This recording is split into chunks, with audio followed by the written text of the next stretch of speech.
할렐루야. 예수님께서 우리를 향해서 너희는 세상의 소금이다, 너희는 세상의 빛이다 말씀하셨습니다. 이 소금은 소금의 본질, 소금의 맛을 내기 위해서 자기 형체는 없어지지만 맛을 내고 부패를 방지하는 그런 본질을 잘 지키는 그런 특성이 있습니다. 빛을 비춤으로, 드러남으로 빛을 비추게 되고 또 길을 안내하게 되고 어둠을 물러가게 만드는 그런 역할을 하는 것을 볼 수가 있습니다. 세상의 소금, 세상의 빛이 없으면 세상은 제대로 돌아갈 수가 없습니다. 오늘 우리 빛 대신 예수 그리스도, 그분께서 우리에게 말씀하신 대로 우리 그리스도인들이 소금이고 빛인데 우리가 없으면 세상이 제대로 돌아갈 수가 없습니다. 부패할 것이고 또 이제 어둠 가운데서 멸망을 받을 수밖에 없을 것입니다. 우리 그리스도인들이 이 땅에 있음으로 인해서 이 땅 가운데 부패가 방지되어지고 정말로 어둠이 물러가는 그런 은혜가 있을 줄로 믿습니다.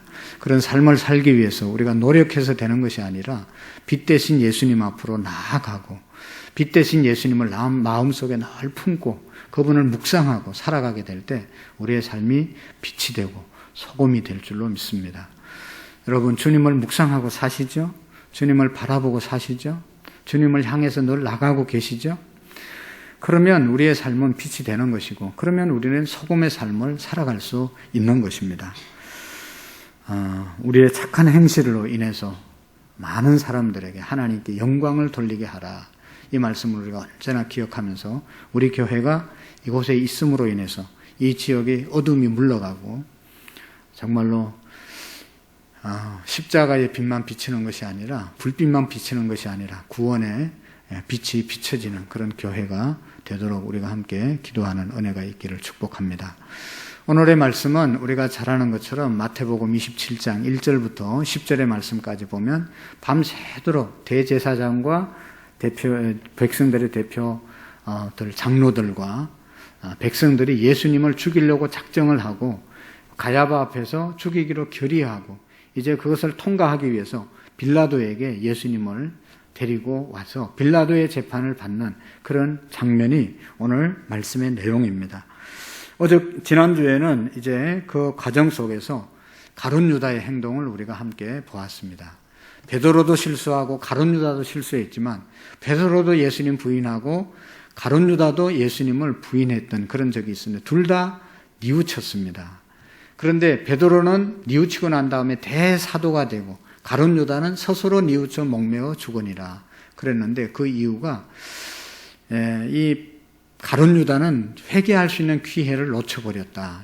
여러 번 예수님께서 회개할 수 있는 기회를 주셨는데 그 기회를 놓치고 결국은 마지막에 이제 뉘우치고 자살하는 그런 결과를 가져오게 되었습니다. 성경은 우리에게 늘 너희들의 마음에 강팍하게 됨을 면하라. 하나님의 말씀이 들려질 때마다 내가 회개하고 내가 돌이키고 하나님 앞으로 돌아가는 그런 삶을 살아야 된다는 것이죠. 가룟 유다 여러 번 예수님께서 네가 나를 팔 것이다. 네가 나를 배신할 것이다. 그럴 때마다 아주 시침이 뛰고 말이죠. 그렇게 했습니다. 그래서 결국은 회개의 기회를 놓쳐버린 것이죠. 베드로는 닭 울기 전에 네가 나를 3번 부인하리라 말씀하신 그 말씀이 생각나서 나가서 통곡하고 회개하고 다시 하나님 앞에 쓰임받았던 것을 볼 수가 있습니다. 오늘도 우리가 들려지는 하나님의 말씀 앞에 우리가 정말로 회개할 것은 회개하고 은혜가 되는 것은 은혜로 받고 그런 축복이 있기를 바랍니다. 자, 여기 빌라도가 뭔 재판을 하는지 한번 보겠습니다. 11절 말씀을 한번 읽어보실까요? 11절 시작. 예수께서 총독 앞에 섰음에 총독이 물어 이르되 내가 유대인의 왕이냐? 예수께서 대답하시되 내 말이 옳도다 하시고 아멘. 이제 가야바 재판이 끝나고 난 다음 총독 빌라도에게 재판을 넘겼습니다.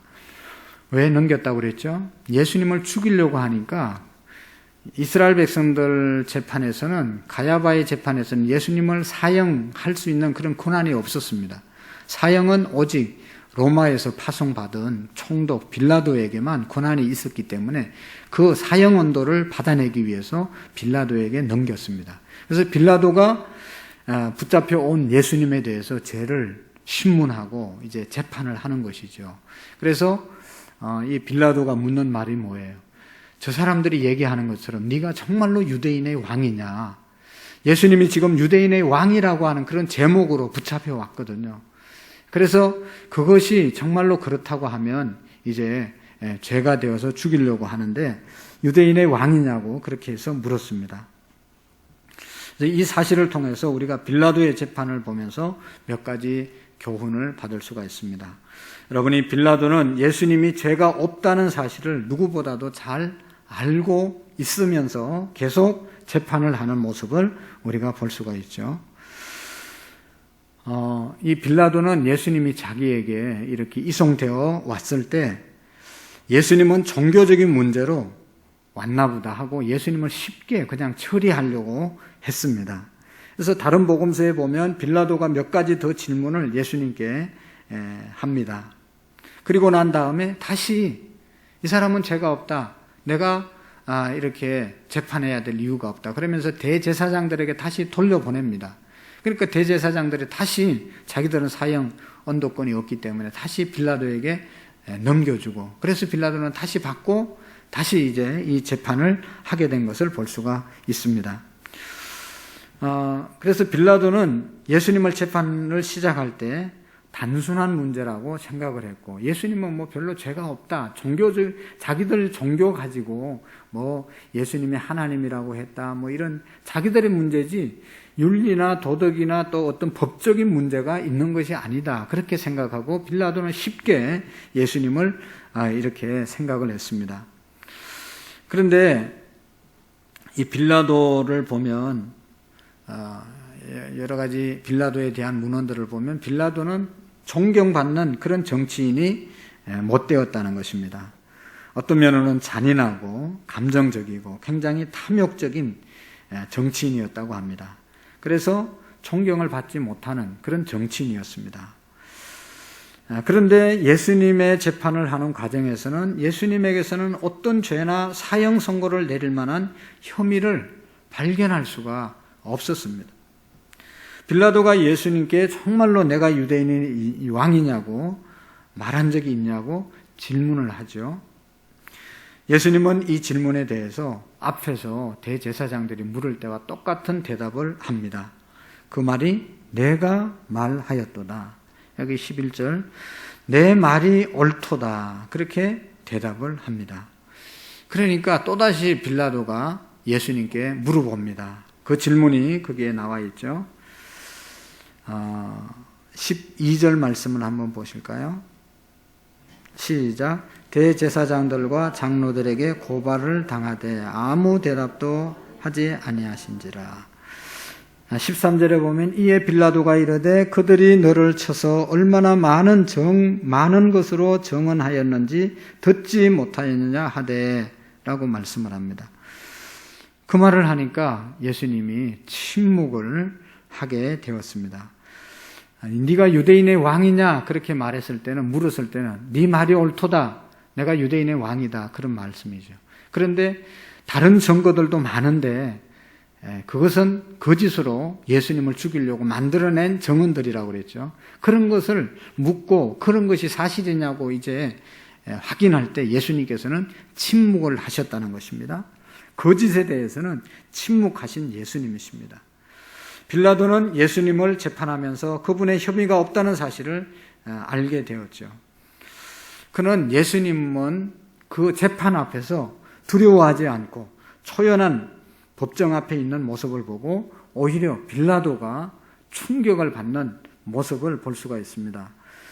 자, 보세요. 여기 14절 말씀을 보십시오. 같이 읽습니다. 한마디도 대답하지 아니하시니 총독이 크게 놀라워하더라. 아멘. 그냥 다른 사람은 법정 앞에 서면 막 군중들이 예수를 죽이라고 그러고 막 자기를 죽이라는 사람이 많이 있으면 벌벌 떨고 그냥 말을 제대로 못할 텐데 이것저것 변명하기 바쁠 텐데 예수님은 전혀 그렇지 않고 아주 당당한 그런 모습으로 서 있는 것 아니겠어요? 네 말이 옳도다라고 하고 다른 말 많이 했을 때는 그냥 전혀 대답하지 않고 서 있으니까 빌라도가 충격을 받은 것입니다. 충격을 받고 서 있을 때 여기 19절 말씀을 보십시오. 19절 시작. 총독이 재판석에 앉았을 때에 그의 아내가 사람을 보내어 이르되 저 옳은 사람에게 아무 상관도 하지 마옵소서. 오늘 꿈에 내가 그 사람으로 인하여 애를 많이 태웠나이다 하더라. 아멘. 빌라도 부인이 사람을 보내서 빌라도에게 그 사람에게 아무 일도 하지 마십시오. 그 사람은 아무 잘못이 없습니다. 내가 어젯밤에 꿈을 꾸었는데 그 사람 때문에 엄청난 애를 썼습니다.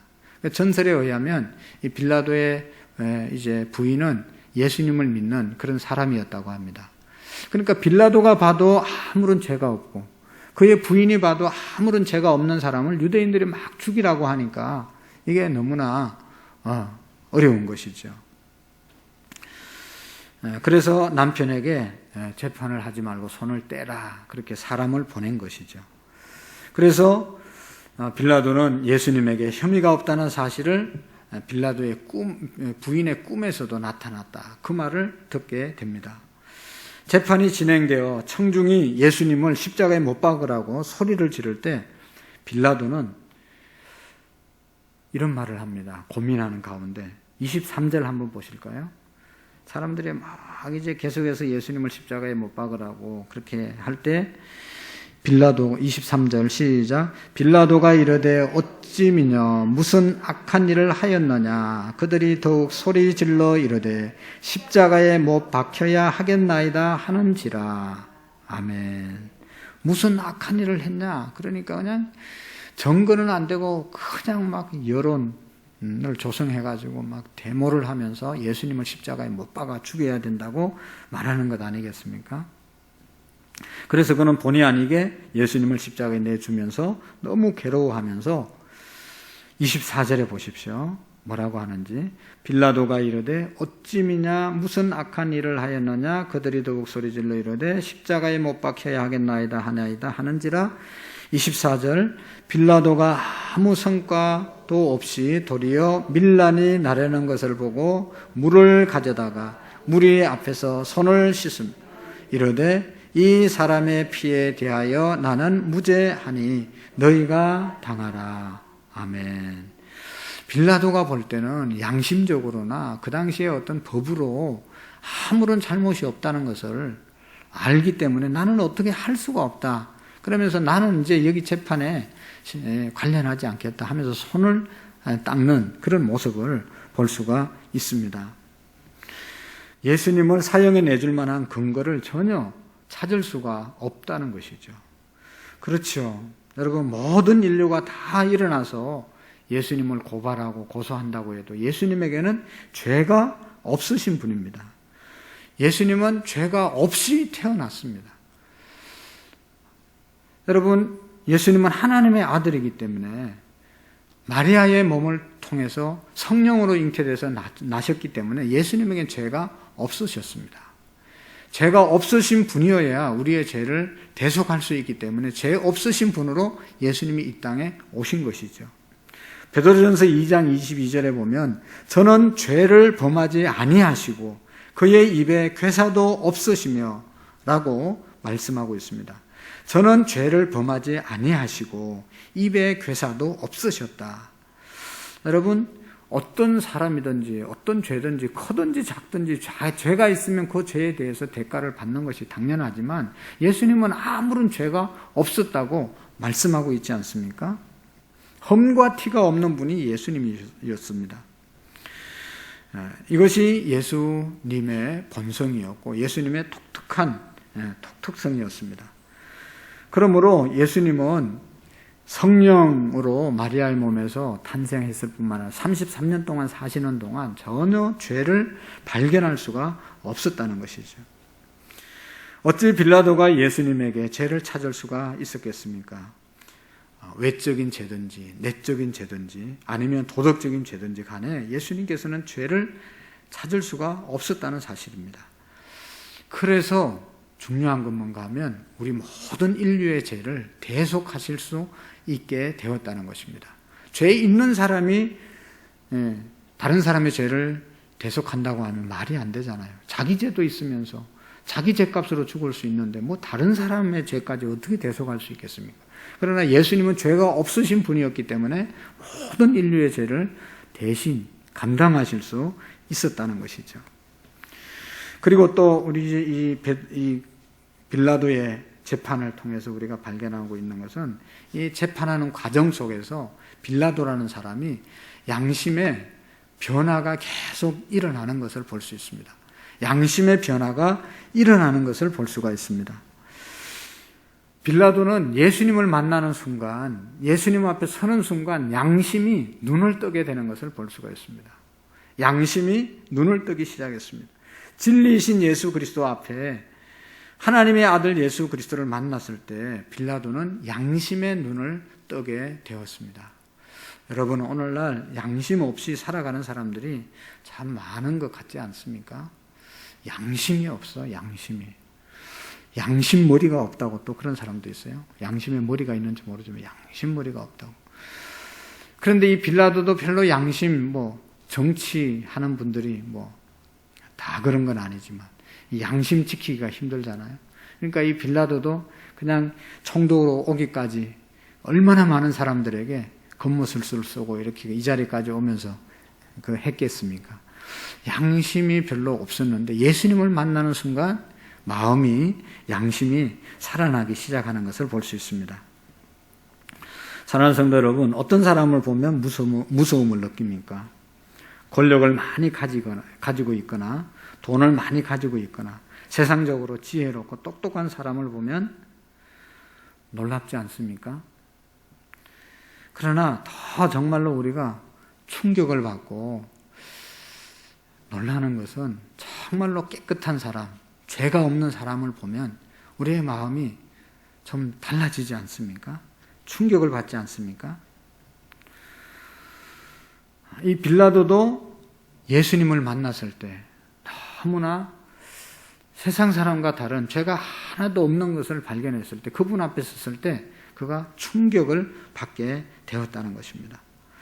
그래서 14절에 아까 읽었던 것처럼 한마디도 대답하지 아니하시니 총독이 크게 놀라워하더라. 뭐라고 이렇게 좀 변명을 해야 되는데 그냥 아주 초연하게 아무 말씀도 하지 않고 딱 당당하게 서 있으니까 거기에 충격을 받은 것이죠. 우리도 역사 속에 보면 안중근 의사나 이런 독립운동을 하던 사람들이 일본 순사들에게 잡혀가고 또 우리 무슨 주기철 목사님이나 이런 목사님들 이렇게 일본 경찰에게 붙잡혀가서 그들 앞에 서서 말하는 것이나 행동하는 걸 보면 그 일본 이 형사들이 다 충격을 받았다고 그러잖아요. 너무 당당하고 너무 깨끗하고 너무 나라를 사랑하고 자기 이 신념이 신앙이 분명한 그런 모습을 보고 충격을 받았다는 것입니다. 그런 것이죠. 빌라도가 예수님에게 내가 유대인의 왕이라고 질문합니다. 예수님은 간단하게 내 말이 옳도다. 그리고는 아무 대답도 하지 않았습니다. 거짓 증거를 많이 들이댈 때는 침묵하셨습니다. 거기에 빌라도는 도전을 받게 된 것이죠. 빌라도의 양심은 심각한 갈등을 겪고 있는 것을 볼 수 있습니다. 양심이 눈을 뜰 뿐만 아니라 양심이 이제는 막 갈등을 느끼는 것이죠. 그 양심은 고민이 되기 시작합니다. 여러분, 누구든지 진리 앞에 서면 양심이 눈이 떠지지만 그때부터 양심이 살아나면, 양심이 눈을 뜨게 되면 어떻게 해야 될까? 그때부터 갈등하고 고민하기 시작하지 않습니까? 왜냐하면 양심대로 살아야 되는데, 양심대로 행동을 해야 되는데, 이게 양심대로 행동을 하자니 또 뒤에 문제가 따라오기 때문에 양심대로 할 수도 없고 안 할 수도 없고 갈등이 생겨지게 되는 것이죠. 그래서 17절 말씀을 한번 보실까요? 17절 시작. 그들이 모였을 때에 빌라도가 물어 이르되 너희는 내가 누구를 너희에게 놓아 주기를 원하느냐? 바나바냐? 그리스도라 하는 예수냐? 하니. 왜 이렇게 물었겠어요? 분명히 내 양심적으로 볼 때는 예수님을 놓아줘야 되는데 놓아주자고 하니 여기 지금 어떻습니까? 이스라엘 백성들이 벌떼같이 일어나가지고 그냥 예수를 십자가에 못 박아 죽이라고 하고, 이거를 잘못했다가는 그냥 유태인들이 반란을 일으켜가지고 그냥 뒤집어지면 총독으로 로마에서 파송을 받았는데 다시 철수를 당하든지 면직을 당하든지 그러면 자기 가족이나 자기는 끝나는 거거든요. 그러니까 심한 갈등을 느끼면서 이제 물어본 것이죠. 빌라도는 죄가 없으신 예수님을 놓아주어야 한다는 사실을 누구보다도 잘 알고 있었지만, 그러나 그의 양심대로 행동하고 결정할 상황이 아니었습니다. 왜냐하면 대제사장들과 백성들이 정치적인 압력을 그냥 심하게 가하고 있었기 때문인 것이죠. 그래서 빌라도는 여기에서 꼼짝이 없이 잡혔습니다. 아까도 얘기했지만 이게 잘못하면 정치적으로 약점을 잡히면 이제 정치 생명이 끝나기 되기 때문이죠.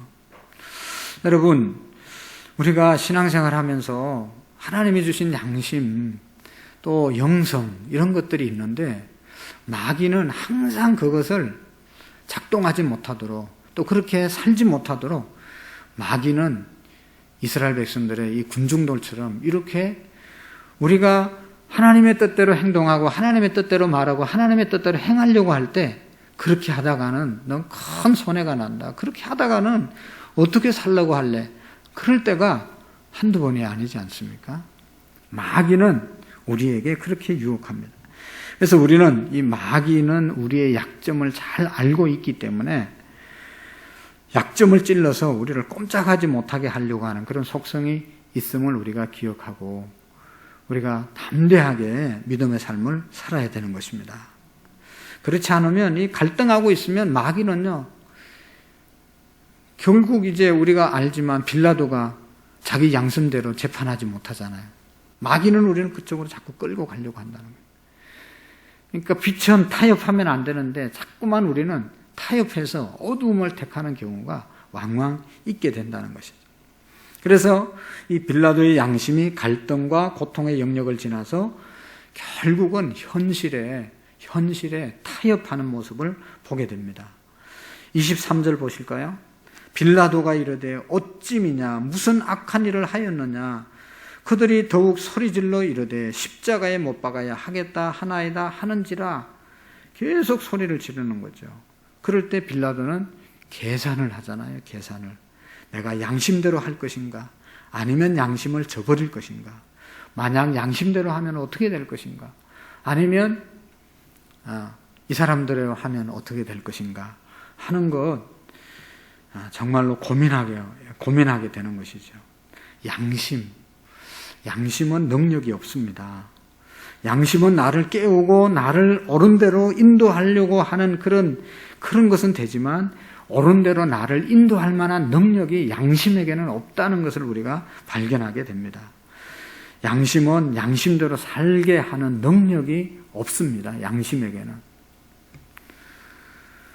정말로 우리가 양심대로 바르게 살려면 그 힘은 진리와 하나님 안에, 예수님 안에 있다는 것을 우리가 깨달아야 됩니다.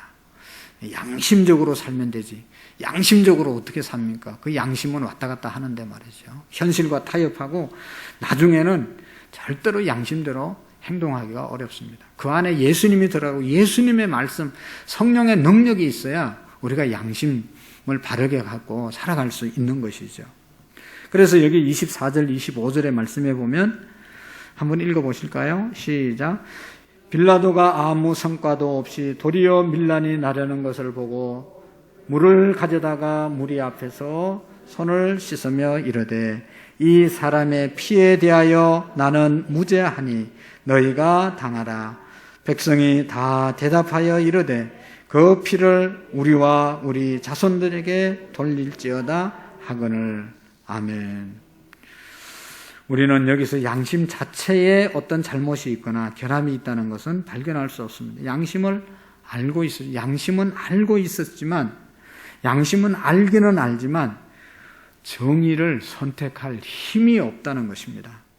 내가 고난을 겪고 내가 손해를 본다 할지라도 양심대로 살아가야 되는데, 양심은 그렇게 살 수 있는 능력이 없고 현실에 결국은 타협하게 되고 자기 이제 유익을 위해서 갈 수밖에 없는 것이 인간의 양심이라는 것입니다.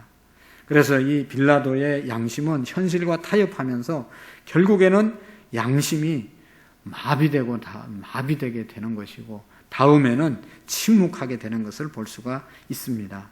여기 26절 마지막 절 한번 보실까요? 뭐라고 하는지. 이에 바라바라 하는 그들에게 놓아주고 예수는 채찍질하고 십자가에 못 박게 넘겨주니라. 아멘. 결국은 빌라도가 양심이 있었지만 그 양심대로 행하지 못하고 결국은 현실과 타협하고, 그래서 죄 없는 예수님을 십자가에 내주고 바나바, 흉악한 이제 살인자는 그냥 놓아주는 그런 결과를 가져오게 되었다는 것입니다. 그는 도덕률이나 법지식이나 양심에 따라 사형언도를 한 것이 아니라 사람들의 그 눈치를 보고 백성들의 밀란을 무수해서 또 정치적인 이익을 위해서 결정을 했던 것입니다. 여러분, 오늘 우리가 본 빌라도의 법정은 바로 우리들이 살고 있는 이 세상의 법정과 별로 다를 바가 없습니다. 필요하면 불법도 정법이 되고 또 정법도 불법이 되고,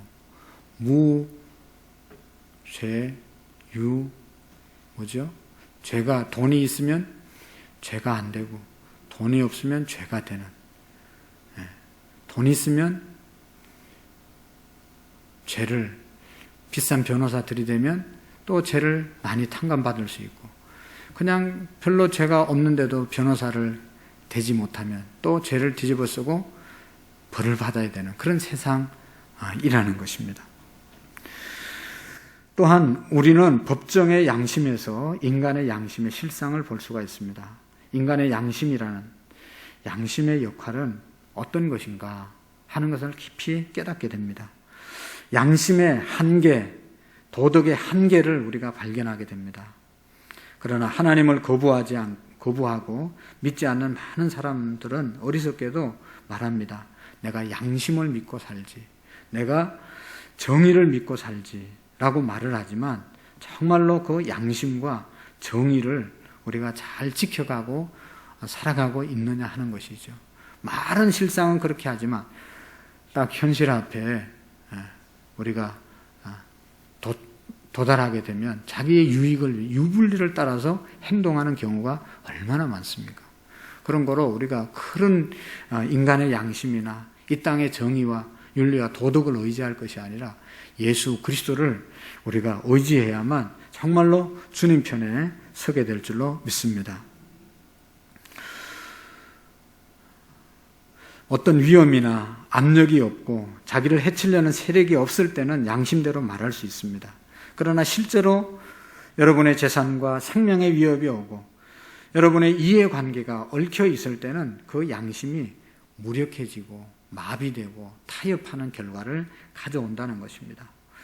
그 양심이 생명을 걸고 뚫고 나갈 수 있는 힘을 제공해 주지 못하는 것입니다. 양심 자체가 진리이거나 구원의 근거가 되어질 수 없습니다. 인간의 양심이란 진리에 의해서 빛을 내는 전등과 같기 때문입니다.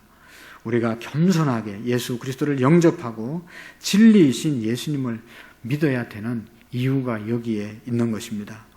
여러분, 빛 대신 주님, 진리이신 주님, 양심을 올바로 작동하게 만드는 그 주님이 우리 마음속에 계실 때만 우리가 양심대로 살아갈 수 있고 정의를 우리가 이 땅 가운데 실천할 수 있는 것입니다.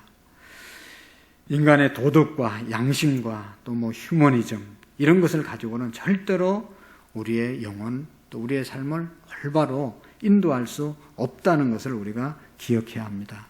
그 이유는 우리 모두는 다 본래 죄인이기 때문에, 우리의 본성은 죄가 있기 때문에 그렇게 살아갈 수가 없습니다.